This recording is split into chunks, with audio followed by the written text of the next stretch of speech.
Sud Radio 10h midi, Valérie Expert. Médias. Les médias, les débats, bonjour à toutes et à tous. Vendredi 17 juin, hydratez-vous, il fait chaud, il faut boire de l'eau, du thé, des tisanes. Bonjour Gilles Gansman. Bonjour Valérie. Et bonjour Maxime Guény. Bonjour Valérie, bonjour Gilles. Ravi de vous recevoir. Alors on va recevoir le Maxime Guény, éditeur, puisque vous publiez un magazine, Parcs et Loisirs, vous plutôt directeur de la publication de ce nouveau magazine consacré au parc d'attractions. C'est plus de 65 millions de visiteurs qui se rendent dans ces parcs d'attractions en France. Donc c'est même étonnant que personne n'y ait pensé avant. C'est vrai qu'il y a un vrai potentiel. Ça existe à l'étranger, ce type de magazine, mais pas en France. Donc je me suis dit, il y a 60 millions de visiteurs, il y a plus de 500 à 600 lieux de loisirs, rien qu'en France, parce que ça comprend les parcs à thème, les parcs animaliers, les parcs aquatiques, les escape games qui se développent plus que jamais. Il y en a 600 en France. Ouais, c'est ça. Ouais. Au moins. C'est un et il y a plein de choses à raconter pour valoriser le secteur d'un point de vue attraction, d'un point de vue gestion des visiteurs et puis montrer tous les bons plans qu'il y a en région. Eh ben, on va en parler dans un instant. La question du jour, elle a trait à la météo. Alors, je ne sais pas si vous avez vu, les chaînes maintenant, ils ont trouvé un nouveau dada, c'est la canicule. Hein. Le monde est en train de cramer, a dit Marc Hay, qui fait la France est en train de cramer, a dit Marc Hay sur BFM. Et évidemment, son intervention a été beaucoup critiquée en disant oh là là, on fait paniquer tout le monde, c'est la théorie de la peur. Eh bien, on vous pose la question, est-ce que les médias en ce moment font-ils trop avec la canicule? Eh bien, alors pour nos auditeurs, il n'y a même pas de débat. Hein. C'est oui à 90%, non à 10%. Ça vote massivement sur le compte Twitter de Sud Radio et sur YouTube. Ouais, nos auditeurs réagissent beaucoup en disant que les médias en font beaucoup et jouent beaucoup sur la peur. Oui, en même temps, si ça ne marchait pas, ils ne le feraient pas. On est d'accord. Parce qu'on voit que TF1, France 2, c'est un sujet, on voit Jean-Pierre Pernaut à l'époque dans les journaux, la météo reste un sujet non seulement sur le ton dramatique. Oui, non Maxime. Seulement c'est un sujet important, mais c'est également l'audience la plus forte de la télévision française à ce jour. Il y a des pics d'audience à chaque bulletin météo, avant et après le journal. Ouais, donc, mais c'est vrai qu'il y a un côté anxiogène, un peu anxiogène et on peut rien faire. Hein. J'entendais un humoriste ce matin dire les mêmes qui étaient les pieds dans la neige avec leur micro se retrouvent aujourd'hui à interroger les Français sur des choses pas très intéressantes. Mais bon, il faut prévenir aussi les gens qu'il faut faire attention. Le zapping. Sud Radio 10h midi, média, l'instant zapping. Valérie, hier Emmanuel Macron est arrivé en train à Kiev, hein. On en a parlé nous dès hier. Et en dehors des journalistes, il était aussi accompagné par Catherine Colonna, notre ministre des Affaires européennes, qui pourrait aussi faire la météo. Eh bien, nous sommes arrivés à Kiev maintenant. Je vois à l'instant Catherine Colonna, la ministre des Affaires européennes, qui est dans la gare de Kiev. Bonjour, Madame la ministre. Quel est le climat en arrivant à Kiev? Ah là, si elle regarde le ciel, c'est que la réponse ne va pas être bonne. Magnifique. Il fait beau? Ah ben on l'a vu venir. Elle a pris manifestement le mot climat au premier degré. Quel est le climat en arrivant à Kiev? Magnifique. Il fait beau? C'est une journée importante. C'est une journée très importante. Voilà, le climat signifie la guerre. La prochaine fois, il faudra être un peu plus précis sur les questions. Et vous avez reconnu la voix de Yann Barthès, c'était dans Quotidien. C'est terrible, ça. Mais quel amateurisme de la part d'une ministre de confondre le climat, la température avec le climat ambiant de la guerre. C'est quand même affolant. C'est vrai que c'est un peu, même si elle a voulu faire de l'humour ou détourner, c'est pas terrible. C'est pas le lieu, c'est pas le moment. Non. C'était dans le Quotidien, donc je ne sais pas si c'est la chaleur, mais en tout cas hier il y avait de l'électricité dans l'air entre Clémentine Autain qui s'est attiré des foudres de Jordan Bardella sur les tenues des musulmans à l'école. C'était le débat organisé par BFM avec Gabriel Attal qui lui était spectateur. Et c'est des religieux, c'est des burqas et des voiles. C'est l'image que vous avez. Les robes longues, il y a les robes longues, il y a les camis, il y a les abayas, il y a ce genre de choses. Etc. Vous voyez où on en est là? C'est-à-dire que là, on en est à débattre de Camille. En fait, on fait le catalogue La Redoute là, de toutes les tenues islamistes. C'est-à-dire qu'on se croirait en Arabie Saoudite, en Iran, au Qatar. On est là en France en 2022 en train de faire l'inventaire de toutes les tenues islamiques, à savoir si c'est le bon centimétrage et s'il faut l'interdire ou non. Je vais vous dire le fond de ma pensée, c'est que... Il y a des années, on parlait pas du burkini. Il y a des années, on parlait pas du voile. Moi, je pense que la gauche et l'extrême gauche s'est compromis avec les islamistes et qu'elle a remis les mains avec les islamistes, de certains carrément, avec oui, les islamistes. Oui, vous vous êtes compromis avec les islamistes. Vous allez bien, là, ça va bien, ça se passe bien. Quand vous marchez, madame, vous voulez répondre, Clémentine Autain, en quelques mots? Mise KO par le réel, si vous voulez, et par les faits qui tombent. Non. Et donc voilà, et je peux vous dire qu'on a raccourci le blanc. La séquence était parce qu'on est à la radio et on a raccourci le blanc. Ah, ma séquence préférée, Valérie. Quoi? Alors, ce que vous venez d'entendre, c'est du pipi de chat. Écoutez bien le débat sur Mayotte première entre Estelle Youssoufa et Théophane Narayana qui s'affrontent pour le deuxième tour. C'est incroyable ce que va dire Théophane et Estelle dans ce débat de Mayotte première. Écoutez. Non, mais je pense qu'en fait, Monsieur Narayana parle en toute connaissance de cause de la prison. Parce qu'en fait, vous avez un casier judiciaire long comme le bras. Parlons-en. Vous êtes actuellement mis en examen. Madame, je ne suis pas venu là pour que vous fassiez mon procès. Occupez-vous de ce qui vous regarde. Ma vie privée, je vous interdis d'en parler. Ça nous regarde. Vous n'allez pas commencer. Vous passez votre temps à insulter les gens. Je ne suis pas venu pour ça, madame. Monsieur Narayana. Faites de l'ordre sur le plateau. Parce que sinon, je m'en vais. Je ne discute pas avec une insolente. Monsieur Narayana. Moi, j'ai un programme politique. Je ne viens pas lui demander pourquoi, 45 ans, qu'elle n'a pas de mari ou elle n'a pas d'enfant. C'est pas mon problème. Elle n'a pas à s'occuper de ma vie privée. Qu'elle parle de son programme politique. Sinon, elle n'aura pas la parole. Je vais squatter l'antenne. Je ne supporte plus Madame Youssoufa avec ses trucs à rebrousse-poil. Elle est tout le temps partie de sucette. S'il vous plaît, on va avancer. Monsieur Narayana. Occupez-vous de ce qui vous regarde. On va avancer. Vous avez été condamné pour coups et blessures ayant entraîné la mort en 1984. Ah oui, il a un petit passif, le Théophane. Alors, au premier tour, Estelle Youssoufa est arrivée en tête avec 21% des voix et Théophane avec 17,07. Je suis pas sûr qu'on pourrait dire à Clémentine Autain, vous n'êtes pas mariée à 45 ans, vous n'avez pas d'enfant. C'était incroyable. Pendant que Jean-Luc Mélenchon insulte les jeunes, c'était mon son d'hier, Fabien Roussel lui préfère la jouer jeune, il connaît les termes. Écoute ça, ma sœur. On peut se faire une photo avec vous. Ah oui, on n'a pas fait la taupe. On va le faire en selfie. Comme ça, on va l'Instagrammer. Mais vous me suivez sur Insta? Bien sûr. Oh, la coupe de vache que j'ai. C'est ouf quand même. C'est nappe. Enfin, c'est de la dinguerie ça. Et ça fait plutôt plaisir. Ouais, c'est nappe, ça fait plaisir. T'as vu les vaches que j'ai? C'est incroyable, c'est dans le quotidien. Et puis bientôt les vacances, Valérie. Alors, on s'adapte chez Waze. Vous connaissez Waze, le GPS pour vous guider? Je ne sais pas si vous avez vu que Waze... On dit Waze. On dit Waze, ah oui, je pensais que c'était une blague, moi. Non, mais Gilles n'a pas de voiture, donc voilà, ceci explique cela. Oui, Waze. Et vous avez vu l'info de Waze qui s'adapte avec les accents locaux? Vous pouvez maintenant mettre des accents locaux. Alors, je vous ai mis l'accent ch'ti, après l'accent toulousain, et pour finir l'accent marseillais. Voilà ce que vous pouvez installer dans votre voiture. Allez, on met les voiles, continue tout droit. Et puis, dans 1,5 km, tourne à droite. Vas-y doucement, l'ami, continue tout droit. Et puis, dans 1,5 km, tourne à gauche. Allez, c'est bon, roule, collègue. Continue tout droit. Et après, dans 1,5 km, tourne à droite. Je vais vous l'installer si vous voulez. Je vous installe quoi? Non, je déteste ça. Je ne sais pas si à la longue, on en parlait à la rédaction, je suis pas sûr qu'à la longue, l'accent ch'ti, ça fatigue pas. Bah, attention, vous avez stigmatisé les ch'tis. Vous n'avez pas dit, j'ai pas dit l'accent marseillais. Pourquoi pas le sud-ouest? N'importe quoi. Parce que c'est le gros de nos auditeurs et que je suis très malin. Voilà, et qu'on n'est pas très reçu dans le Nord, mais on est reçu sur le DAB. Donc nous aimons tous les auditeurs de France. Maxime Guény est avec nous, journaliste. On vous a reçu à de nombreuses reprises. On vous voit régulièrement chez Cyril Hanouna, un peu moins. 2 fois par semaine à peu près, dans le Pré-Access à 18h10 en direct, lundi ou mardi. Voilà. Des choses comme ça. Et alors, vous venez de lancer ce magazine, Parc et Loisirs Magazine.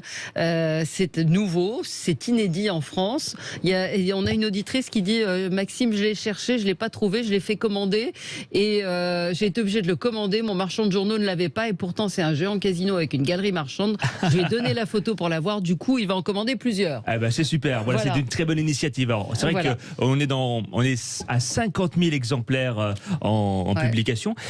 Si vous voulez nous trouver, c'est très simple. Et maintenant, on a mis en place un lien de géolocalisation sur le site internet parcloisirsmagazine.com. Vous mettez votre code postal et ça vous géolocalise tous les points de vente. Donc moderne. Maintenant, vive la modernité. Alors, racontez-nous un peu cette aventure. Comment notre auditrice? On peut lui faire cadeau d'un abonnement, non? Avec plaisir. Allez, on lui fait cadeau d'un abonnement. Oui, il est d'accord.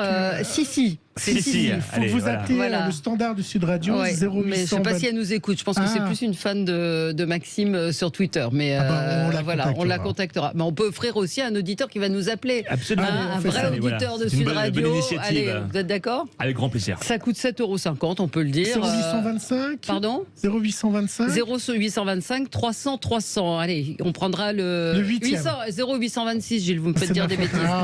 0826 300 300, c'est toujours de votre faute. Comment, alors, c'est vrai que c'est un potentiel énorme. Hein. On l'a dit, 65 millions de visiteurs en France dans les 600 parcs de loisirs. Il y a 521 millions de visiteurs dans le monde. Alors, vous l'avez lancé tout seul. Il n'y a pas de Je groupe l'ai lancé derrière tout vous. seul. J'ai lancé ma société d'édition et j'ai fonctionné absolument comme un passionné. Ça fait 13 ans que je suis dans le journalisme. Je me suis dit, il y a quelque chose pour valoriser les parcs de loisirs.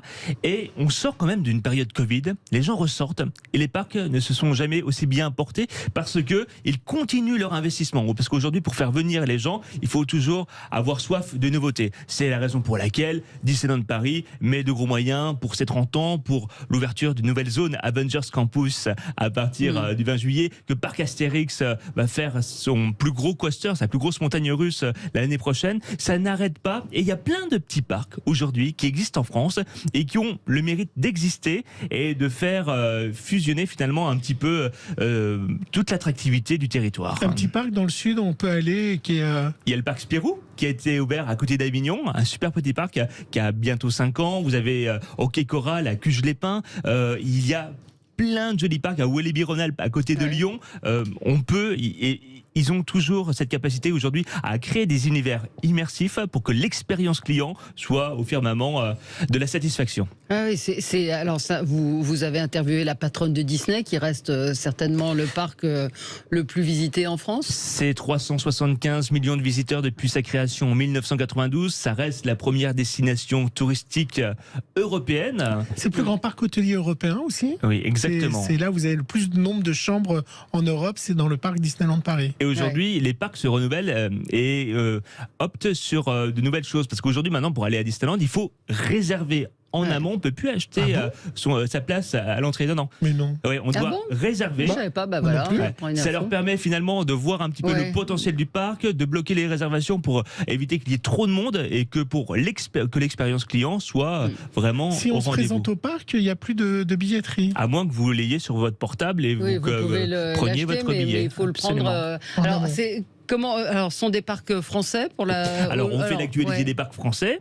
Il y en a beaucoup, et aussi l'actualité des parcs internationaux, Universal Studios. Il y a plein de petits parcs aussi qui ont le mérite d'exister et surtout qui nous surprennent à chaque fois. Aujourd'hui, il y a énormément d'investissements. Il faut savoir que en France, 75% des Français ont l'intention de visiter un parc selon une étude Calimétrie. Ouais. Donc c'est beaucoup. Et aujourd'hui, il y a une vraie attente. Il y a une attente pour se divertir en famille ou entre amis. Voilà. Et à l'intérieur, on fait également des enquêtes où on explique pourquoi on a peur dans les manèges, pourquoi on fait les manèges et qu'est-ce que ça provoque dans notre corps. C'est-à-dire ça provoque une réaction chimique et une fois que vous avez franchi cette étape de la peur, votre confiance en vous, votre ego augmente.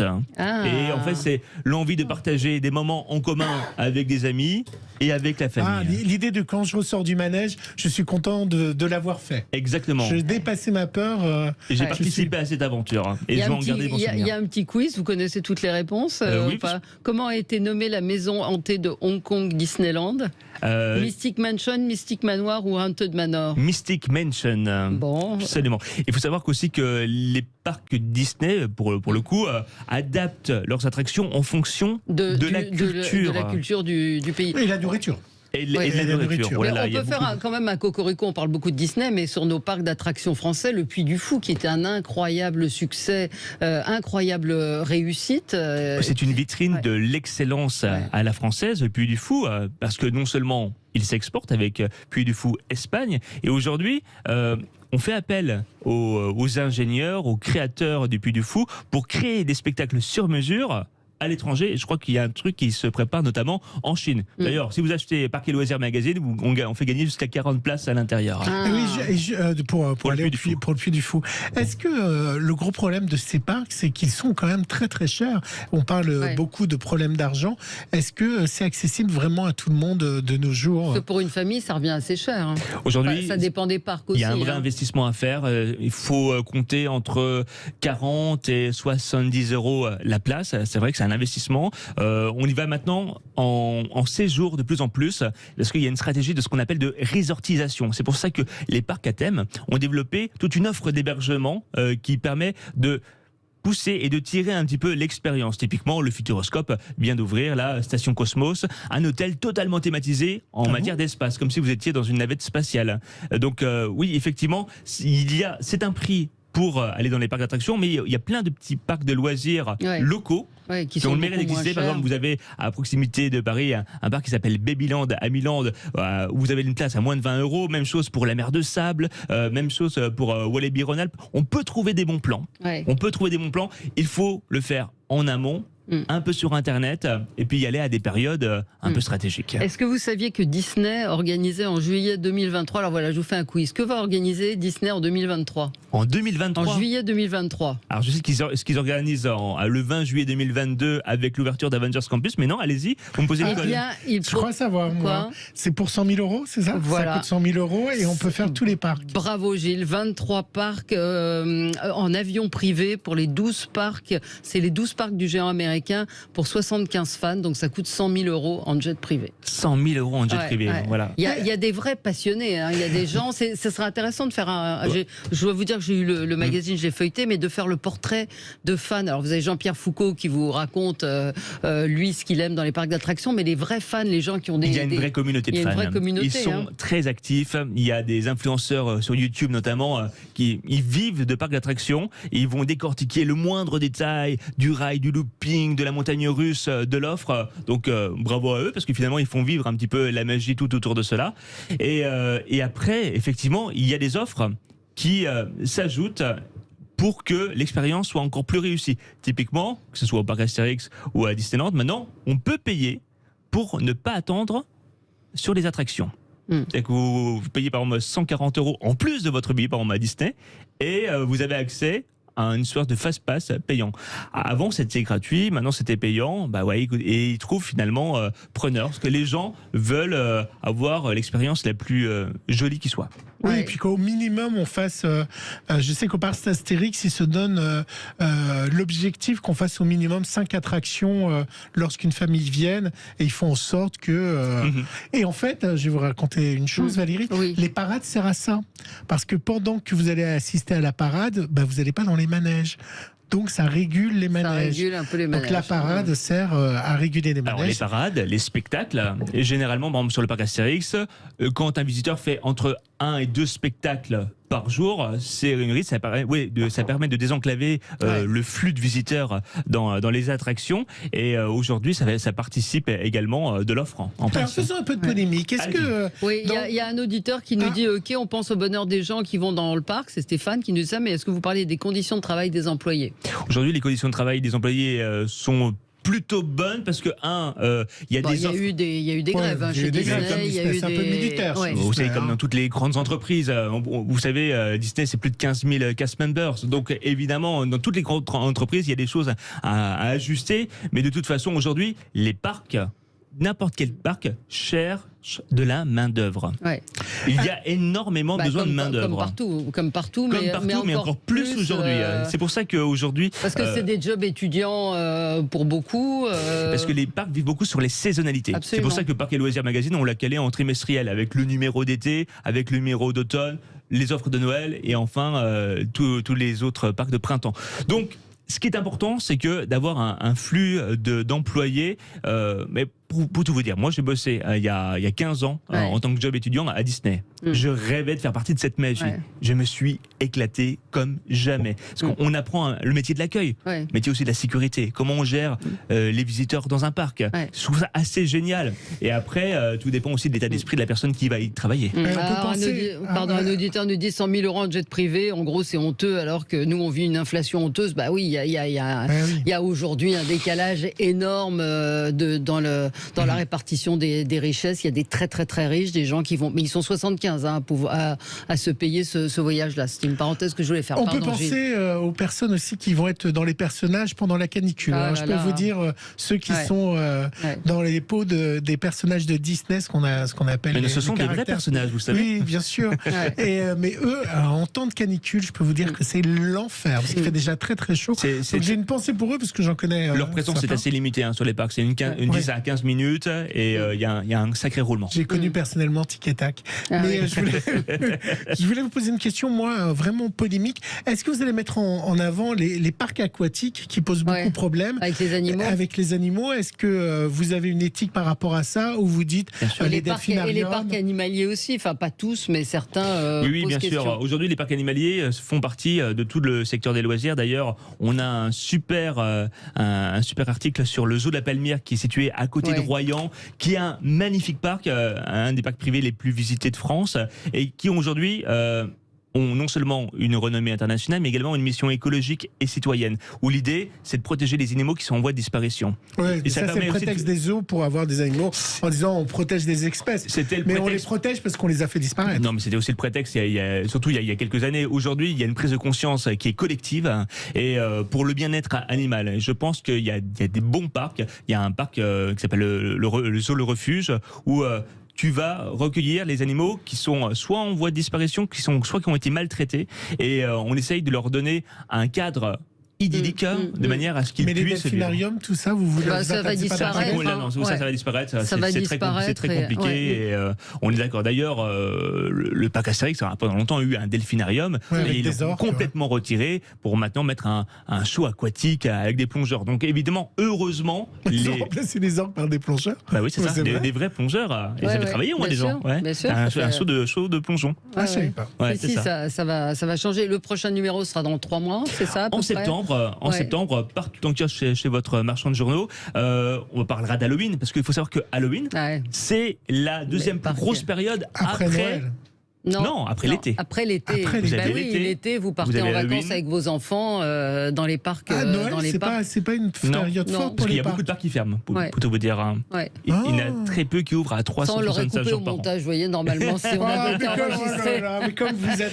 Vous allez, vous, dans les manèges? Vous allez dans les parcs ou pas? J'y suis allé quand mes enfants étaient petits, mais pas depuis. On va vous inviter. Moi, je fais pas. J'ai fait une fois Space Mountain. J'aime pas les trucs comme ça. On a une story, en fait. Oui, vous racontez la création de la jeunesse. C'est ça, c'est que ce magazine, en fait, ça vous fait pénétrer dans les coulisses de ces parcs d'attractions, et c'est juste, je trouve que c'est une super idée. Et on a interviewé aussi un concept designer, Fabien Manuel, qui travaille à la Compagnie des Alpes, qui comprend notamment le parc Astérix, et il nous explique son métier, comment on fait pour créer un land, par exemple, et il nous fait aussi la différence entre parc de loisirs, parc à thème et parc d'attractions. Il y a une différence entre tout ça. Vous expliquez, là, je vois, il y a un article sur Souriez, vous êtes photographié, sur la puissance aussi de la photo souvenir dans les parcs d'attractions. Les gens achètent beaucoup, énormément les photos souvenirs, et vous avez encore des photographes qui sont sur place. Ça crée un moment d'émotion. Dès lors que vous avez une émotion en sortie d'une attraction, dans un environnement un peu particulier, on a envie de le garder en souvenir. Et sur Gulli, tous les mercredis à 21h, à partir du 22 juin, les parcs d'attractions préférés des Français. Présentés par Camille Serre. Et donc, Maxime Guény, vous poursuivez votre chemin de passionné, toujours de magie aussi? Toujours de magie. Là, je vais enregistrer en octobre mon 8e prime time en tant que présentateur pour C8 avec les Mandrakes d'Or, les plus grands magiciens du monde. Il y a ça. Je commence la tournée Disney en concert à partir d'octobre. Je repars sur les routes de France. C'est un grand show à travers faire 30 Zénith de France, donc 10 concerts. Ça, j'ai beaucoup de chance. Et normalement, on poursuit l'aventure C8. Hein. Bon, je ne sais pas si on a un auditeur qui a gagné cet abonnement. On lui transmettra en tout cas. Donc ce parc et loisirs magazine en kiosque, et n'hésitez pas à le demander comme Sissi et à faire venir chez votre kiosque. Ça ne coûte pas 100 000 euros, 7,50 €. 7,50 €. 100 pages. 100 pages, bravo, voilà. Avec des quiz, des jeux, tout bien. Merci Maxime Guény d'avoir été avec nous. Bel été. Bel été. Sud Radio, 10h midi, Valérie Expert.